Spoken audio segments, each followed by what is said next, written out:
أشرف الأنبياء والمرسلين أما بعد. روزوں کے پیچیدہ مسائل بیان کیے جا رہے ہیں. آج الحمدللہ ہمارا 19واں روزہ ہے اور آج کی رات جو ہے وہ 20ویں رات ہے. کل جو رات آئے گی وہ طاق راتوں میں سے 21ویں رات پہلی طاق رات ہے. آج جو ہے وہ انشاءاللہ اعتکاف کے بارے میں بیان کروں گا. عربی کے اندر اعتکاف کسے کہتے ہیں؟ اعتکاف کا لفظی معنی ہے رک جانا، یعنی اپنے آپ کو دنیاوی تمام معاملات سے روک کر صرف خالصتاً اللہ کی رضا کے لیے کچھ وقت کچھ دن مختص کر کے اپنے رب کی رضا کے لیے بیٹھنا اور اپنے رب کو راضی کرنا. اب ہم نے پہلے نمبر پہ تو یہ سوچنا ہے اعتکاف جو ہے یہ فرض نہیں ہے. بعض لوگ کہتے ہیں جو ایک دفعہ اعتکاف بیٹھ گیا اب ساری عمر اس کو بیٹھنا پڑے گا، یا اس کے گھر میں سے کسی کو بیٹھنا پڑے گا، یا اس کے والد کو، یا اس کے بھائی کو، یا بیٹے کو، یعنی یہ ساری عمر اب اعتکاف اپنا توڑ نہیں سکتے. ایسا کچھ نہیں ہے. اعتکاف جو ہے یہ سنت عمل ہے. پہلے نمبر پہ تو یہ دیکھ لیجئے کہ آپ کے پاس وقت ہے پھر آپ بیٹھیں. کیا آپ اعتکاف کے تقاضوں کو پورا کر سکتے ہیں؟ پھر آپ اعتکاف پہ بیٹھیں. بعض لوگ ہوتے ہیں وہ سمجھتے ہیں پورا رمضان ہم نے بڑی محنت کر لی ہے، نیند پوری نہیں ہو رہی ہے، اعتکاف پہ بیٹھ جاؤ. بعض لوگ موبائل سمیت اعتکاف پہ بیٹھ جاتے ہیں.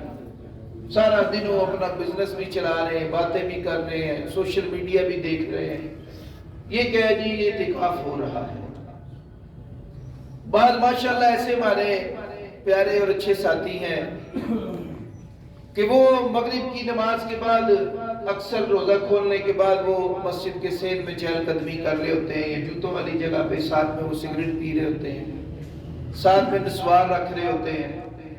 بھئی اس کے بغیر ہمارا گزارا نہیں ہے. تو گزارا نہیں ہے تو آپ پہ کوئی فرض تو نہیں اعتکاف کے آپ اعتکاف پہ آ کے بیٹھ جائیں. جب برائیاں بھی ساری ہمارے اندر موجود ہیں، نشہ اور چیزیں چھوڑنے کے لیے بھی ہم تیار نہیں ہیں، دنیاوی معاملات کو بھی چھوڑنے کے لیے تیار نہیں ہیں، تو پھر اعتکاف تو نہیں ہے میرے بھائی. میں اگر دنیا میں کسی شخص سے محبت کروں اور اس کے کہنے پہ میں اپنے آپ کو بدل لوں، تو پھر میں یہ کہوں کہ مجھے اللہ سے محبت ہے اور میں اپنے آپ کو بدلوں نا، تو اس سے بڑا منافق بندہ کوئی نہیں ہے. میرے بھائیو اعتکاف کا مطلب ہے اپنے آپ کو روک لینا، ہر برائی سے روکنا. اس سے بڑی اور کون سی بات ہو سکتی ہے کہ آپ اللہ کے گھر کے مہمان بن کے آ کے بیٹھ جاتے ہیں؟ اس سے بڑی کوئی بات ہے کہ آپ اللہ کے گھر کے مہمان ہیں، اللہ کے گھر میں آ کے بیٹھ گئے ہیں. پھر اس سے بڑا بد نصیب کون شخص ہے جو اللہ کے گھر میں بھی آ کے بیٹھتا ہے پھر بھی وہ اپنے رب کی رضا کو نہیں لے کے جاتا، وہ اپنے اندر سے برائیاں نہیں ختم کرتا، اپنے اندر سے وہ اچھائیاں نہیں اپنے اندر لے کے آتا. نماز جیسے اعتکاف سے پہلے تھی بعد میں بھی ویسی، جیسا وضو اعتکاف سے پہلے تھا ویسے ہی وضو اعتکاف کے بعد بھی اگر ہے، یعنی تصحیح نہیں کی پھر کیا فائدہ میرے بھائیو. پہلے نمبر پہ تو یہ سمجھ لیں کہ اعتکاف کا معنی ہے اپنے آپ کو کیا کرنا؟ روک لینا، خاص اللہ کی رضا کے لیے. بخاری شریف کی حدیث ہے، حضرت ابو ہریرہ رضی اللہ تعالیٰ عنہ بیان فرماتے ہیں، کہتے ہیں قال کان یعرض علی النبی صلی اللہ علیہ وسلم القرآن فی کل عام مرۃ. نبی اکرم صلی اللہ علیہ وسلم ہر رمضان المبارک میں ایک دفعہ قرآن کریم کا دور فرماتے. فعرض علیہ مرتین فی العام الذی قبض فیہ. نبی اکرم صلی اللہ علیہ وسلم نے جس سال یعنی آپ کی زندگی کا جو آخری سال تھا اس سال آپ نے قرآن حکیم کا 2 دفعہ دور کیا. وَكَانَ يَعْتَكِفُ كُلَّ عَامٍ 10 أَيَّامٍ. میرے نبی ہر سال 10 دن کے لیے اعتکاف کرتے. لیکن جس سال آپ نے اس دنیا سے رخصت ہونا تھا اس سال میرے نبی نے 20 دن کا اعتکاف کیا۔ اس کے بعد صحابہ نے بھی اعتکاف کیا، صحابیات نے بھی کیا، اور امہات المؤمنین نے بھی کیا، لیکن سب نے سنت اعتکاف 10 دن کا کیا۔ کتنے دن کا کیا؟ 10 دن کا کیا۔ ہم قرآن حکیم کے اندر آتے ہیں، قرآن حکیم میں اللہ رب العالمین نے فرمایا وَأَنْتُمْ عَاكِفُونَ فِي الْمَسَاجِدِ، اگر کسی نے اعتکاف بیٹھنا ہے تو وہ کہاں پہ بیٹھے گا؟ فی المساجد، مسجد میں۔ پہلی بات تو یہ سمجھ لیجئے مسجد کے علاوہ کسی اور جگہ پر اعتکاف نہیں ہے۔ ہم یہ بات کہتے تو ضرور ہے کہ لَقَدْ كَانَ لَكُمْ فِي رَسُولِ اللَّهِ أُسْوَةٌ حَسَنَةٌ،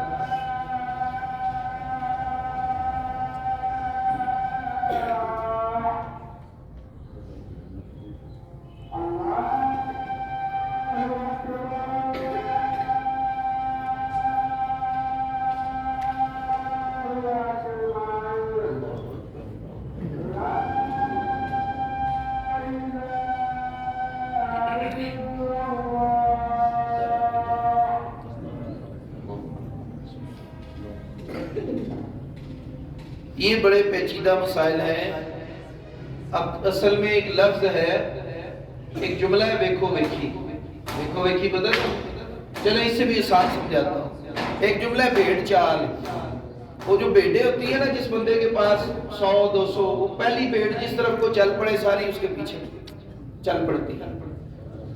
قرآن و حدیث جو ہے یہ ویکھو ویکھی نہیں ہے، نہ یہ بھیڑ چال ہے۔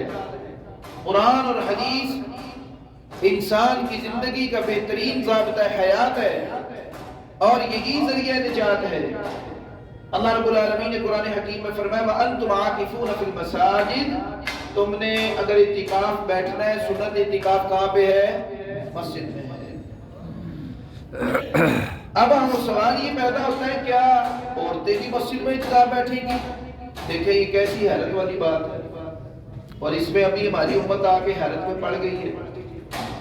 یہاں لوگ کہتے ہیں عورتیں مسجد میں آئیں گی، اور ادھر دیکھیے ہمارا رویہ کیسا ہے۔ کہاں جا رہے ہو بھائی؟ عمرے کے لیے جا رہے ہیں۔ اچھا جی، ہماری الحمدللہ فیملی بھی ساتھ جا رہی ہے، ٹھیک ہے، میری بیٹی بھی جا رہی ہے، بیوی بھی جا رہی ہے، اماں بھی جا رہی ہے، اور بہن بھی جا رہی ہے۔ کہاں جا رہے ہو؟ وہ مسجد میں جا رہے ہیں، مسجد حرام میں۔ اچھا یہاں مسجد بنا ہے، ادھر مسجد میں جانا جائز ہے۔ پھر ادھر مسجد میں جائیں گے، پھر وہاں سے مسجد نبوی میں بھی۔ بھئی اگر عورتوں کی منائی ہوتی تو آپ بتائیں دنیا کی بہترین اور عظیم جو مسجدیں ہیں وہاں پہ عورتوں کو داخل ہونے کی اجازت ہوتی؟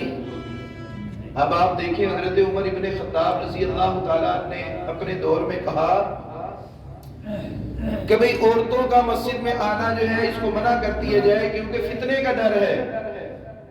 ایک عورت عمر ابن خطاب رضی اللہ تعالیٰ کے پاس آ کے کہنے لگی امیر المومنین آپ کون ہوتے ہیں ہمیں مسجد میں آنے سے روکنے کے لیے، جب اللہ کے نبی جناب محمد رسول اللہ صلی اللہ علیہ وسلم نے نہیں روکا؟ عمر ابن خطاب رضی اللہ تعالیٰ رونے لگ کے زارو کتار کہنے لگے واقعتاً مجھ سے لغزش ہو گئی، مجھے اللہ کے لیے معاف کر دیں۔ عورتیں پہلے نبی اکرم صلی اللہ علیہ وسلم کے دور میں یہ ہوتا تھا، اگلی صف بندوں کی ہوتی تھی، اس سے پیچھے عورتوں کی ہوتی تھی، اس سے پیچھے بچوں کی صف بنتی تھی۔ لیکن جو جو آبادی بڑھتی گئی عورتوں کو ایک سائیڈ پہ کرتے گئے۔ آج بھی کئی ایسی مساجد ہیں جہاں مسلط النساء الگ سے بنا ہوتا ہے۔ آپ یہاں سفری جب جاتے ہیں کہیں پر بھی تو وہاں پہ بھی عورتوں کی خواتین کی مسجد آپ دیکھتے ہیں، موٹر وے پہ بنی، موٹر وے پہ ساری مسجدیں بنی خواتین کی۔ بھئی اگر مسجد جانا منع ہے تو پھر منع کرو نا ان کو۔ بھائیو جس گھرانے کی عورت دیندار نہیں ہوگی اس گھر میں کبھی امن نہیں ہوگا۔ جس گھر میں عورتیں دیندار ہوگی وہ گھر امن والا ہوگا، سلامتی والا ہوگا۔ آپ کو پتہ ہے اچھے سے کہ انسان کی پہلی درسگاہ کون سی جگہ ہوتی ہے؟ ماں کی گود ہوتی ہے۔ تو جو ماں ہی پڑھی لکھی نہیں ہے، جس کو دین کا علم نہیں ہے، اس نے کیا سکھانا ہے؟ اس لیے وہ لیکن پردے کی حد میں ہو۔ مجھے یہاں پہ شروع میں کہا ساتھیوں نے وہ پچھلا دروازہ کھولتے ہیں، ادھر پردہ لگاتے ہیں، لیڈیز کو ادھر کرتے ہیں۔ میں نے کہا کرنے کو تو سب کچھ ہو جائے گا لیکن یہ کام میں نہیں کر سکتا۔ میں مصلی میں کھڑا ہوں گا یا میں پیچھے سکوٹی کرتا رہوں گا؟ کیونکہ اب نہ وہ صحابہ کا دور ہے، نہ اس طرح کے لوگ ہیں، نہ ہمارا ایمان ویسا ہے، نہ ہمارا اسلام ویسا ہے۔ تو اس لیے جب میں خود نہیں چاہتا کہ میں اپنے گھر والوں کو لاؤں تو میں دوسروں کے گھر والوں کے بارے میں کیسے ایسے سوچ سکتا ہوں؟ لہٰذا اس لیے پھر ہم نے باقاعدہ طور پہ علیحدہ مسنت النساء بنانے کی سوچا، اور الحمدللہ ہم کافی حد تک اس میں کامیاب بھی ہو گئے ہیں، نزدیک پہنچے ہیں۔ یہ رزلٹ انشاءاللہ آپ آنے والے وقت میں دیکھیں گے۔ ہم دوبارہ اپنے مسائل کی طرف آتے ہیں۔ اما عائشہ صدیقہ رضی اللہ تعالیٰ عنہ فرماتی ہیں قالت کان رسول اللہ صلی اللہ علیہ وسلم اذا اراد ان يعتکف صلی الفجر ثم دخل معتکفہ، اللہ کے نبی صلی اللہ علیہ وسلم اپنا خیمہ آ کے لگا دیتے اور رات کو خیمے میں نہ رہتے۔ رات کو کیا کرتے؟ خیمے میں نہ رہتے۔ پہلی رات آپ باہر مسجد میں بیٹھ کے عبادت کرتے ہیں، یہ سنت ہے۔ یہاں پہ تو پہلے دن جب جیسے ہی وہ خیمہ لگتا ہے نا، اس کے بعد وہ خیمہ نہیں ہوتا، وہ وراثت ہو جاتی ہے۔ ایسا نہیں ہے، خیمہ لگ گیا ہے، اٹھائے اس کو، ساری رات باہر مسجد میں رہنا، عبادت مسجد میں کرنی ہے۔ جس وقت فجر کی نماز ادا ہو جاتی، صلی الفجر، فجر کی نماز آپ ادا کرتے، ثم دخل معتکفہ، پھر آپ اپنی اعتکاف والی جگہ پہ جا کے بیٹھ جاتے۔ یہ سنت بات ہے۔ آپ نے آنا ہے، جس نے اعتکاف بیٹھنا ہے وہ اپنا خیمہ لگائے گا، اس کے بعد وہ ساری رات مسجد میں رہے گا، مسجد میں عبادت کرے گا جس مقصد کے لیے وہ آیا مسجد میں، پھر فجر کی نماز ادا کر کے وہ اپنے خیمے میں جائے گا۔ یہ سنت چیز ہے۔ اس کے بعد اعتکاف والے کے اوپر کیا کیا پابندیاں ہیں؟ پہلی بات سمجھ لیجیے کہ حالت اعتکاف میں جب بندہ آ جائے، وہ بیمار کرسی کے لیے نہیں جائے گا، کسی کی بیمار کرسی کے لیے نہیں جائے گا۔ اگر کوئی فوت ہو گیا ہے تو اس کے جنازے میں نہیں جائے گا، بیوی سے مجاوت نہیں کرے گا، مباشرت نہیں کرے گا، بشری تقاضے جتنے بھی گئے ان سے اوائڈ کرنے کی کوشش کرے گا۔ اب مجھے بتائیں، حدیث یہ کہتی ہے جنازے میں نہیں جانا، بیمار کرسی کے لیے نہیں جانا، اس سے اوپر کوئی اور بات رہ جاتی ہے؟ یہ حدیث ابو داؤد شریف کے اندر موجود ہے۔ اما عائشہ صدیقہ رضی اللہ تعالیٰ عنہ فرماتی ہے السنت علی المعتکف، سنت اعتکاف یہ ہے اللہ یعود مریضا، یہ کہ وہ مریض کی عیادت کے لیے نہ جائے، ولا یشہد جنازہ، کسی کے جنازے میں وہ شریک نہ ہو، ولا یمس امرأتا، اس کی بیوی جو ہے وہ اگر اس کو کھانا دینے کے لیے مسجد میں آتی ہے تو اس کو شہوت کے ساتھ وہ چھوئے نہ، اور ولا یباشرها، کسی قسم کی وہ مباشرت نہ کرے، ولا یخرج لحاجہ، کسی حاجت کے لیے مسجد سے نہ وہ باہر نکلے، الا کہ وہ بہت ہی کوئی ایمرجنسی ہو جائے پھر وہ نکل سکتا ہے۔ اور فرمایا ولا اعتکاف الا بصوم، جو بندہ روزہ نہیں رکھتا اس کا اعتکاف نہیں ہے۔ ہمارے یہاں کہتے ہیں بابا گھر میں بیٹھا تنگی کرتا ہے، اس کو مسجد میں بٹھاؤ، 10 دن تو سکون ہو۔ وہ بابا جی بیچارے آ کے مسجد میں بیٹھ جاتے ہیں، وہ بعض اوقات تو ایسے ہوتا ہے، مجھے اچھے سے یاد ہے لاہور میں ایک مسجد میں تھا، میں ادھر ایک بزرگ بیچارے بیٹھ گئے، ان کی اعتکاف میں ڈیتھ ہو گئی، بیمار تھے، لا کے گھر والوں نے مسجد والوں کے حوالے کر دیا۔ ہم ان کی خدمت کرتے رہے، وہ 7ویں دن بیچارے اللہ کو پیارے ہو گئے، نہ وہ روزہ رکھ سکتے تھے، نہ وہ کچھ نہ کہا۔ اس لیے ایسے بندے کو بھی اعتکاف کے لیے نہیں بیٹھنا چاہیے۔ اس سے آگے سنیے ولا اعتکاف الا فی مسجد جامع، جو جامع مسجد نہیں ہے وہاں پہ بھی اعتکاف نہیں ہے۔ یہ نہیں کہ آپ یہاں بیٹھ گئے، یہاں جمعہ نہیں ہو رہا، اب جمعے والے دن آپ دوسری مسجد میں جا رہے ہیں جمعے کے لیے، ایسا نہیں ہے۔ اس سے اگلا سوال جو پیچیدہ جو میں نے شروع میں کیا، کیا عورتوں کو بھی اعتکاف کرنا چاہیے؟ اب سنیے، ہمارے یہاں عموم میں یہ رواج ہے کہ عورتیں گھروں کے اندر اعتکاف بیٹھ جاتی ہیں، اوپر کی بلائی منزل پہ اعتکاف بیٹھی، میری والدہ اوپر بیٹھ گئی ہیں جی، یہ علیحدہ کمرہ ہے جی، ادھر میری والدہ بیٹھ، پردے کے نیچے سے ہی ان کو کھانا دیا جاتا ہے، پردے کے نیچے سے وہ گلاس دیا جاتا ہے، یہ اعتکاف میں بیٹھی ہوئی ہیں۔ اب سنیے، اما عائشہ صدیقہ رضی اللہ تعالیٰ عنہ فرماتی ہیں ان النبی صلی اللہ علیہ وسلم کان یعتکف عشرۃ وآخر من رمضان، نبی اکرم صلی اللہ علیہ وسلم رمضان کے آخری 10 دن اعتکاف فرماتے، حتی توفاہ اللہ، یہاں تک کہ وہ فوت ہو گئے۔ ثم اعتکف ازواجہ من بعدہ، پھر آپ کے بعد آپ کی ازواج بیٹھتی رہی۔ نبی اکرم صلی اللہ علیہ وسلم کہاں بیٹھتے تھے اعتکاف ہے؟ نبی اکرم صلی اللہ علیہ وسلم کے ازواج کے جو خیمے تھے وہ کہاں پر تھے؟ مسجد میں تھے۔ آج تو آپ اعتراض کرتے مولوی کا گھر مسجد ہی ہونا چاہیے تھا، مولوی کا گھر بار بناؤ، وہ مسجد میں ہوگا تو مسجد کی دیکھ بھال کرے گا نا۔ ساری مسجد ہم بناتے ہیں، مولوی صاحب کا گھر نہیں بناتے ہیں۔ میں آج اعلان کروں گا میں نے اپنا گھر بنانا ہے ادھر 3 کمروں کے لیے، مجھے پیسے نہیں، شاید آپ میں سے جو پہلے 1000 دیتا ہے اس کو بھی نہ نکالے، مجھے پتہ ہے ہمارا ایمان ہی ایسا ہے۔ اب میرے بھائیوں مسئلہ یہ ہے کہ عورتیں بھی اگر اتفاق کریں گی تو وہ جامع مسجد کے اندر کریں گی جہاں مسلط النساء ہوگا۔ میں پھر یہ بات کہوں کہ آن لائن میری ریکارڈنگ ہو رہی، کوئی یہ نہ کہے کہ قاری صاحب نے یہ اعلان کر دیا جی عورتیں مسجد میں آ کے اعتکاف بیٹھ جائیں۔ عورتیں مسجد میں اعتکاف بیٹھیں گی، جامع مسجد میں بیٹھیں گی، لیکن مسلط النساء میں بیٹھے گی، جو خواتین کی جگہ ہوگی وہاں پہ بیٹھے گی۔ مردوں والی کسی جگہ پر جہاں پہ بے پردگی ہے، جہاں پہ خطرہ ہے، جہاں پہ کسی قسم کی بھی فحاشی یا کسی قسم کی بھی برائی کا اندیشہ ہے، اس مسجد میں بالکل نہ جائیں میری بہنیں، بیٹیاں، مائیں، اس سے اوائڈ کریں۔ ایسی جگہ جو آپ کے پردے کے لیے محفوظ ہے، جامع مسجد میں جگہ ہے۔ میں یہاں اٹباد میں آپ کو کئی ایسی مساجد گنوا سکتا ہوں جہاں میں عورتوں کے لیے بہترین جگہ موجود ہے۔ ہمارا یہ جناب آباد کے اندر بہت بڑا مرکز ہے، وہاں علیحدہ عورتوں کا بالکل علیحدہ سے انتظام ہے، کھانے کے لیے بھی، سحری بھی، افطاری بھی، سب کچھ وہاں ملتا ہے۔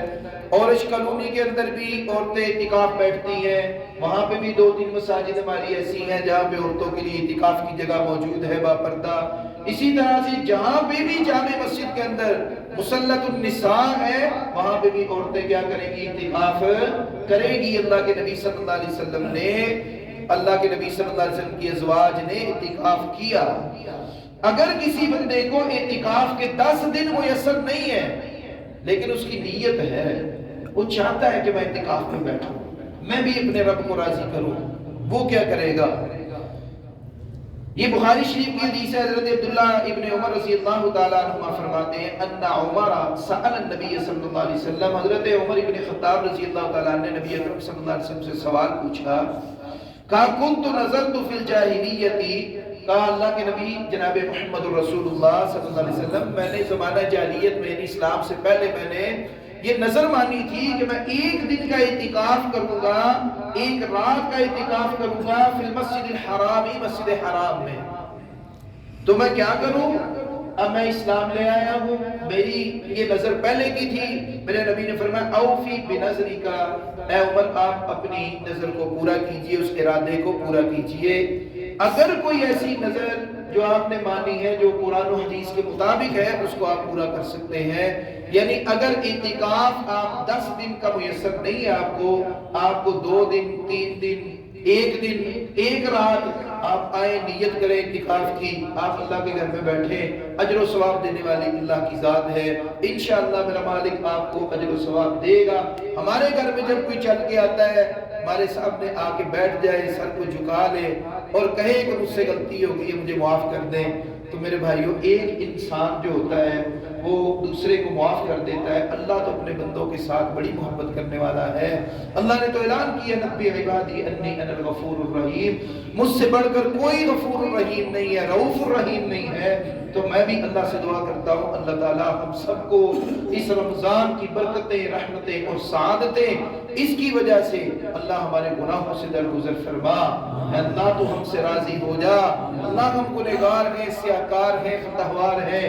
اللہ جس طرح سے عبادت کے حقوق ہیں اس طرح تو ہم ادا نہیں کر سک رہے، اللہ جس طرح سے کر رہے اسے اپنی بارگاہ اقدس میں قبول فرما۔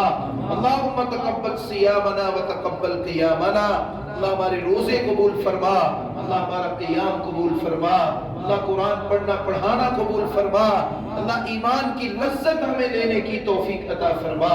آخر دعوانا ان الحمدللہ رب العالمین۔